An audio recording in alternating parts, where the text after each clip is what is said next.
if you know the music and you know your instrument well enough and you're not having to read from charts or anything like that, then you can stop worrying about what your hands and your eyes are doing and start to really focus on what's going on with the rest of your body and the rest of the people in the room, the other guys in the band. You don't have to play the entire set behind your head, although I quite like to sometimes, but it's just as important to not just sit or stand looking like part of the furniture. Hi and welcome to Big Gig Energy, a podcast by musicians for musicians, helping you get bigger gigs no matter what level you're at. I'm your host Steve Leggett, and with 10 years experience as a professional musician doing everything from pubs and functions to travelling the world in a ukulele boy band, I understand that being a musician is rarely the glamorous experience people make it out to be, and that building your career up to a point where you get to go pro is about the most challenging professional leap of faith there is. But I'm going to use my experience and insight, and maybe a guest or two, to help you activate your own big gig energy and take things to the next level, whether you're a seasoned pro or just starting out. So, let's get to it. Well, hello, and welcome to episode 3 of Big Gig Energy. This week we're looking at 6 ways that we can make your band's shows the ultimate product. Because at the end of the day, that is what they are. Your shows are your product. And we want the people that consume your product to think it was really good at the end of the day, because that's what's going to lead to you either getting more fans or more gigs. And bigger fans, bigger numbers of fans, and greater amounts of gigs. All of these things, it all ties into quality, the quality of the product. It was a key point early on in Breaking Bad where, you know, the whole shtick was that they were making better crystal meth than everybody else, and it was the quality of the product that gave Walter White his success. And in this case, we need to look at a similar sort of principle, and that is getting your gigs, getting your shows to be as good of a consumable product as they possibly can be. I'll just take this opportunity at the start to say, at risk of this podcast sounding a bit like a rant, the intention is that it be more of a series of constructive criticisms. In other words, please don't take offence if it sounds like I'm singling you out here on anything that I don't think is ideal.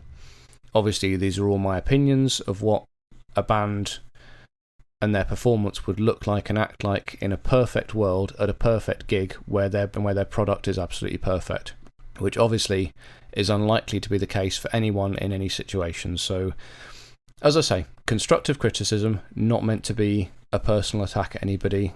I mean no one any disrespect. So, just thought I'd tack that on here preemptively in case anyone that doesn't hook their cable through their strap gets offended that I say that is something you should absolutely do. Let's get on with the show. So the 3 key rules that all of these steps will fall into, the overarching laws of thermodynamics and gravity and all this sort of thing, the established rules of this universe. For sake of argument for this episode, this can vary depending exactly where you are in the industry, but again, for sake of argument, let's just assume this is the established fact. So your band is your brand. So let's say you compare it to chocolate. Your branding is you are a Mars bar, or you could be the Mars bars, whatever. That's all your branding, and it's really key to acknowledge that the actual band, that's a brand. It's nothing more than that. That's just your brand. That's how people will recognise you. When people hear about a Mars bar, they can imagine what that is. Obviously, other chocolate available, but yeah, if they hear that, they know what it is. It's a recognisable thing. And people associate value and they attach value to that brand that they recognise. And recognition is very important. The idea of branding is important. Often people conflate recognition with quality. If you see adverts about for the same thing over and over again, you can always assume it's good because you see that they've got the funding for advertising and therefore they must be a big deal. But often the things you see advertised over and over again, they're often pretty rubbish, and the reason they're advertised over and over again is because they ain't selling. So it just proves that branding is so important, because at the end of the day, things do sell and they do have value attached to them if they are recognised and if they see them about. And if it's a good, strong brand, people are more likely to recognise you. Next up, we need to acknowledge that the show, your gigs, your performances, that is the product. So if the Mars bar logo and branding are the brand, then the Mars bar itself, the actual chocolate product within the wrapper, that is the product, just the same as your shows and your gigs that you perform. They are the product as well. And then finally, the recording is marketing. So if you see adverts for said Mars bar, that is the marketing, just the same as if you have recordings on Spotify or CDs that you sell at gigs, anything like that, that is effectively, in this day and age, marketing and nothing more. It's merchandising. It's a way of getting yourself out there and getting heard, and really the most efficient way as a musician of building your following is to have these recordings and videos on YouTube and such like, and having them in place. Critically though, we need to get all three of these things working together if we want to attain any kind of success as working musicians. Branding, merchandising and product considerations are really essential to so many businesses, and whether you're a solo act or a band and playing covers or originals, all of these ducks need to be in a neat little row for you. They all need to be taken care of, and each one of them needs to be working, and they all need to be working together, a bit like the fire triangle used to do in chemistry, that sort of thing. For gun for hire musicians and orchestral soloists, the product side of things is especially important, because the product, yes, it's your shows, but it's how you act at those shows, and it's what you bring to these shows becomes especially important. And also because you don't have time to rehearse with the band and you're coming in as a one-off, it's that much harder to put across value in the course of a show than it is if you have control of the entire product. You know, as a gun for hire, you don't get any control on what everyone else is doing. Often you might turn up to a gig and the rest of the band haven't a clue what they're doing. And obviously that's a good way of demonstrating value, because you can be the only person who knows what they're doing, but at the same time, the overall product is going to be pretty rubbish, and that's not your fault. So the trick is for you to just be as good as you can be. So again, in that case, you are the product. But obviously, from the example I've just given, the social considerations are a bit different. You know, what is overstepping? Do you point out to the rest of the band that maybe they should have learned the rest of the songs? All these things. There's a whole lot of politics involved at this stage, and I guess taking it again in a business-like manner and going, well, is it my place to bring this up? If I'm going to bring it up, how do I do it in a constructive and polite way that isn't going to trigger anybody or anything like that? It all comes down to just things are a bit different if you're part of an established band or if you're just visiting, really. So let's crack on with the list. 6 things to focus on to make your product as good as it can possibly be. Number 1 is musicality. It's the most obvious component, really. You need to be proficient at your instrument, and you need to know your set list backwards. Even if you're coming in as a hired gun and it's just standard function tunes, you should know the repertoire, because it is a pretty standard repertoire. You should know all of it backwards. You know, crucially, as a musician, if you're rehearsing before an initial gig with any band, you're going to need to know everything before the first rehearsal. Rehearsals aren't for learning the material, they're for checking everybody can play the material together and running through things and looking at ways of getting it nice and tight, not seeing if you can remember where the bridge is. Obviously, mistakes can happen for players at any level, but they should never be because the material wasn't 100% learned in the first place, or even 80%. You just turn up to the rehearsal knowing what you're doing if there's going to be one, and certainly turn up to the gig with a really clear idea of what your place is within the band and what part you're going to be playing. At the gig and the rehearsal, as a band, you then need to listen to each other, be sensitive to what's going on stage. You know, for example, if an inexperienced singer skips ahead or loses place in a song, a decent band should be able to hear what's going on and speed up or slow down or skip a section or whatever so that they can join in with them and everything can resolve and carry on. Situations can change and scenarios don't go to plan, but your performance will need to be good enough to adapt to that. You need to be good enough at what you're doing that you can improvise and adapt and overcome a bit. This is why I get a bit funny sometimes about people that turn up with sheet music, like they need the exact dots for every song. Because if somebody says, right, repeat a section, or carry on for this bit for a bit, or does anything remotely off-piece, a lot of these people, their head just explodes if that happens. Another consideration under the musicality umbrella is changes to the original material. You know, if you're an originals band, mix it up a bit. If people have heard your CD and they've heard what you got on your Spotify, give them a reason to have come out to see you rather than just sitting in the car outside listening to the recorded version. Try doing a section in a different style. Tastefully extend the intro to your most popular song. Have a guest artist join you. You know, ideally somebody you can collaborate with and steal some fans from. covers bands have a whole other ballpark, really, because segues are the order of the day here. Just get as many segues in as possible. You don't want dead air in between songs. And likewise with originals, trying a verse in a different style. Reggae goes down a treat. There's a few bands I work with do a reggae section in Sex on Fire, for example. One even turns it into Mysterious Girl and it goes down a treat. So just be a little bit creative and a little bit outside the box and give people something unexpected but still reassuringly comforting. They know what's happening. It's not a huge shock, but they're just a bit like, oh, that's a bit unexpected, because it's moments like that you create that will stay with people, and people will remember things like that. And if you can get that sort of thing running smooth, it really looks like you know your shit, which is important. But going back to sheet music and charts, I probably should make a bit of a note on this.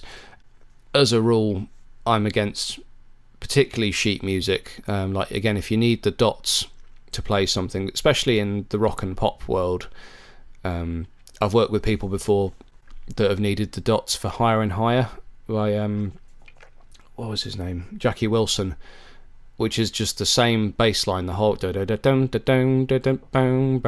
if you need to sight read that riff for the entire 5 minutes or however long the song is, you probably aren't cut out for this in the nicest possible way. Like, you need to be able to learn songs, and you need to be able to build your memory and get used to trusting that you can learn and remember things.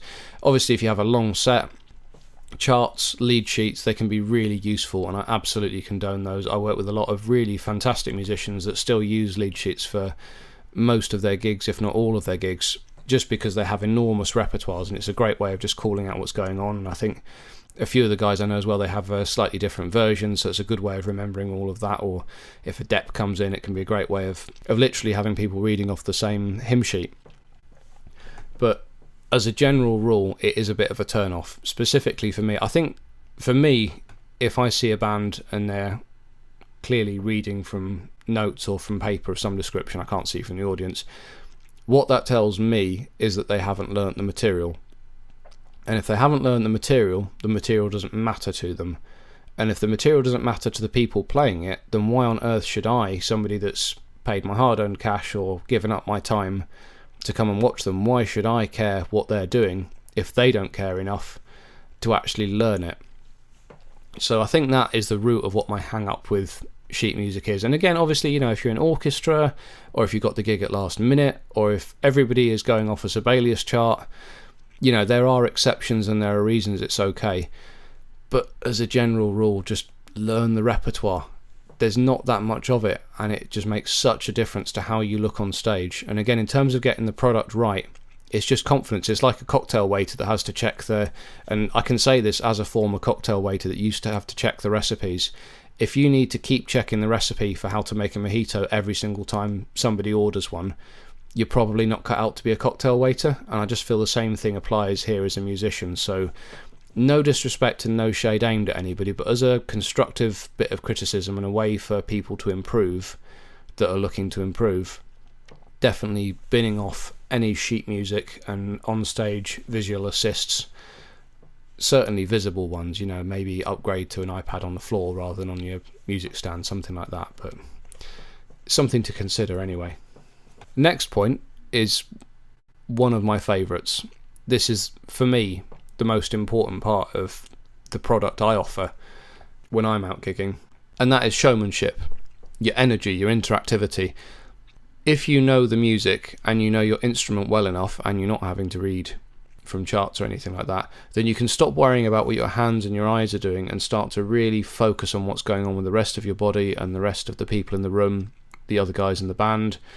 You don't have to play the entire set behind your head, although I quite like to sometimes, but it's just as important to not just sit or stand looking like part of the furniture. It's really important to get into it and show some movement. And if people come to watch a show, they've come to watch a show, they've not come to listen to it. And however tight you might be musically, however few bum notes you put into the performance, if you're just stood there completely stock still, it's going to turn people off. It's not going to be as entertaining as if you're moving about a bit. Obviously, this is the way you move and the way you dance about on stage. It's going to vary between gigs, and if you're playing a funeral, it's probably best not to be dancing around like a lunatic. But at the same time, if you're at a high energy party gig, it's really important to get into it and bring that energy, because people are looking for somebody to lead them. And again, if the people that are leading the event and the people that are creating the music for people to dance to, if they're not feeling it and they're not clearly into it,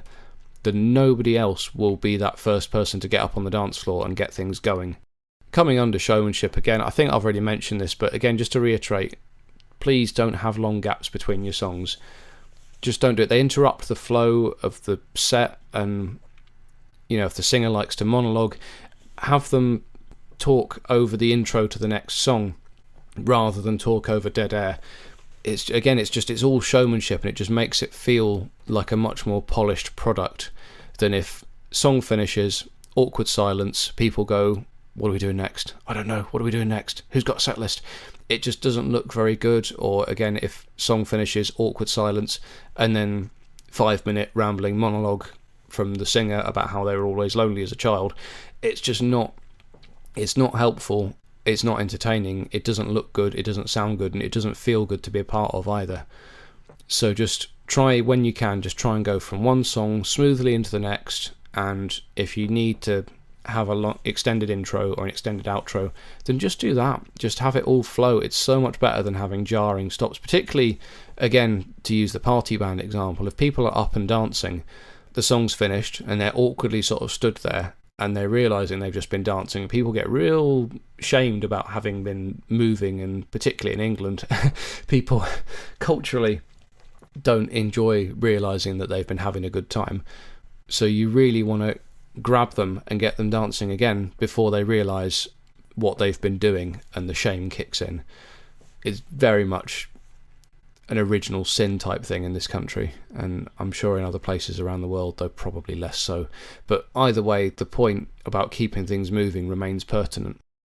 Item number 3, professionalism. It's an attitude thing. It should come as granted, but I've just seen so many skin-crawlingly bad examples of, I want to say unprofessionalism, that's probably not the right word, but let's call it unprofessionalism, over the years. I guess it probably doesn't go without saying, sadly. So it's one of those, don't take yourself too seriously, but take your work seriously. Be punctual, be polite to people. Basically, just don't be a dick. Just be a good person as much as you can. Obviously, if you're in a punk band and it's part of the shtick that you need to be a bit nasty, then fine, be nasty with the fans when you're on stage, but when you're off it, be polite to the venue staff. They're all there just trying to work, Treat everyone with respect. If you can learn their names, brilliant, because that means an awful lot. And it's just a polite thing to do. If somebody's bringing you water all night, or somebody's behind a sound desk making you sound as good as they can possibly make you sound, it's really important to show them the respect of learning their name and thanking them and being polite with them, rather than just assuming that they're gonna, again, it's just being polite. It's just being a good person. Just, again, it should go without saying, but I have seen examples with my own eyes and ears of people not being polite and not being nice to the people that are bending over backwards on their working evening to help you out, that I feel the need to reiterate. Just don't be a dick, really. That's what it comes down to. The thing to remember is that when you enter a venue of any kind, you're joining a team. The door staff are going to keep the worst of the knobheads outside. The bartenders are going to keep everyone lubricated enough that you sound good even if you don't. The sound engineer will make you sound good to yourself and the band on stage, to any recording equipment present, and to any designated drivers in the crowd, and to anybody generally picking up on the quality of it. The sound engineer, they have such an important job, and it's so unsung by a lot of musicians. So there's a bit of a symbiotic relationship going on between all of these people, this team, and then the punters themselves. If all of this is going to plan and it's all going smoothly, they're going to have a much better time as well. So it's important for them, it's important for you, it's important for everybody that works there, that you just try not to be a cunt. Item number 4 on my list, equipment. Now, any musician will probably have had an encounter with gear acquisition syndrome at some point. I've been suffering with it for as long as I've well, since long before I took up the guitar, never mind anything else really. But the sad fact is, and I can say this having owned getting on for 150 guitars and basses in the last 12 years or so, you don't need good gear to sound good, and it doesn't make you play better. It can make it easier, it can make it feel more effortless if you've got a well set up expensive guitar, but also if you have a well set up cheap guitar, it's gonna feel great as well. You just need functioning gear of a certain basic standard to perform without it being a hindrance, unless that's your shtick if you're like Jack White or someone.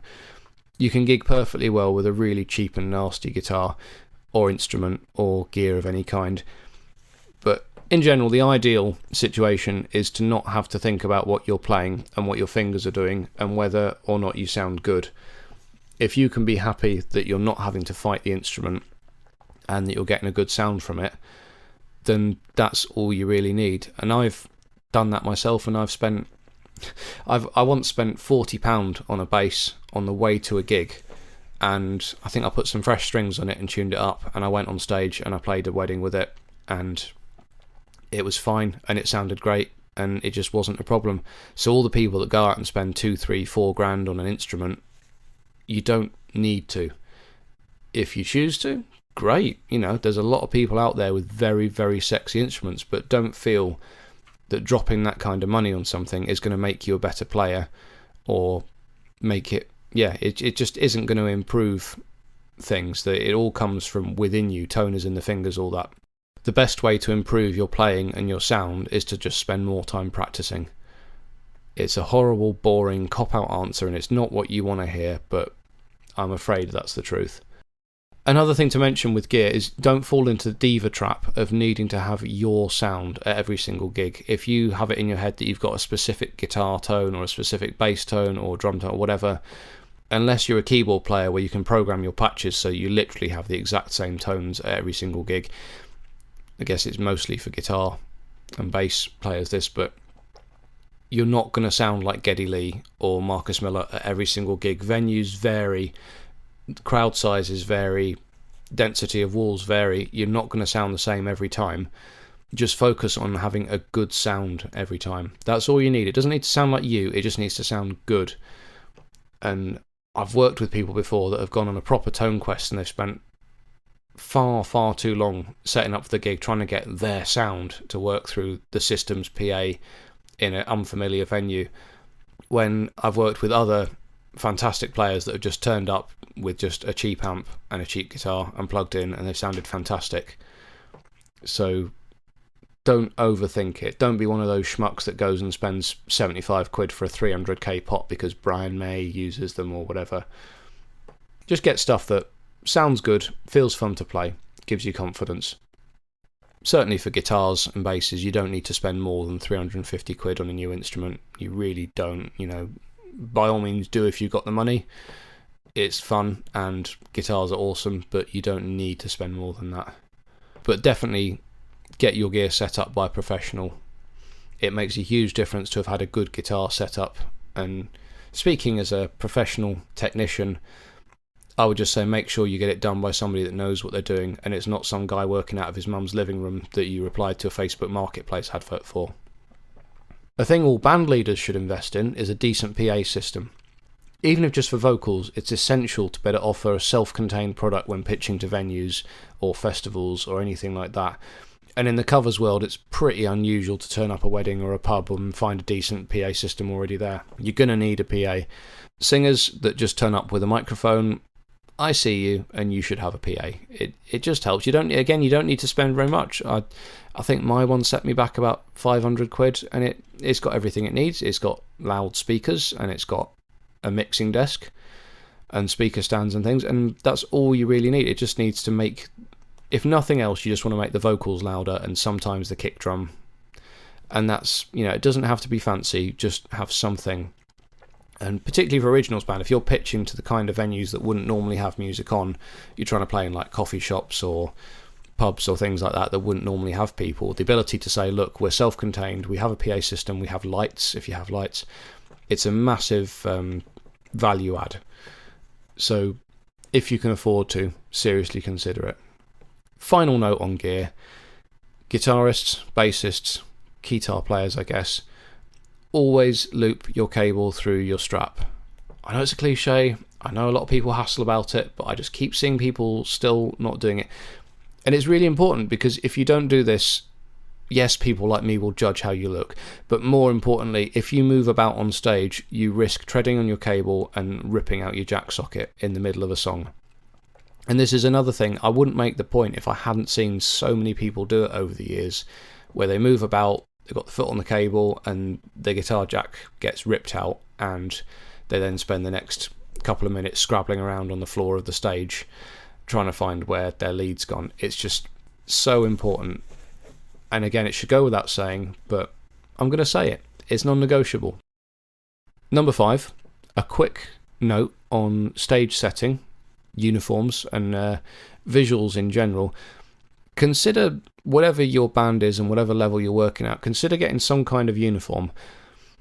A shirt and some smart jeans can work for a lot of bands, but even upgrading to matching shirts and trousers can make a band seem so much more professional. And it makes it clear that you're a specific act and not just some punters getting up on stage, or, you know, the waiters having a go if you're one of those bands that wears, you know, black pants and white shirts.